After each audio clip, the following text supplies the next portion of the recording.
సత్యవంతుడు ఎప్పుడు కూడా మౌనంగా ఉండలేడు. అవునంటారా కాదంటారా? ఎప్పుడైనా సరే ఎప్పుడు కూడా అబద్ధమే ఏలుతా ఉందనుకోండి, ఆ అబద్ధం ఏలుతున్నటువంటి కాలంలో సత్యాన్ని సత్యంగా చెప్పేటటువంటి ఒక వ్యక్తి నిలబడకపోతే సత్యమే ఏలడం ప్రారంభించబడుతుంది.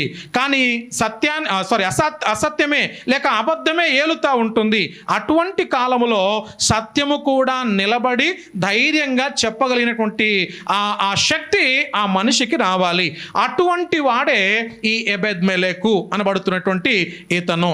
తర్వాత మనం గమనిస్తే మనుషులందరూ మర్చిపోవచ్చు, కానీ అటువంటి వ్యక్తిని దేవుడు ఎప్పుడు కూడా మర్చిపోడు.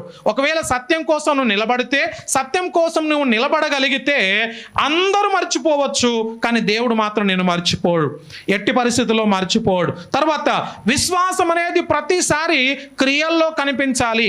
నేను ఒక మంచి విశ్వాసిని అన్నప్పుడు ఆదివారం ఆరాధనకు వస్తాం, పాటలు పాడుతాం,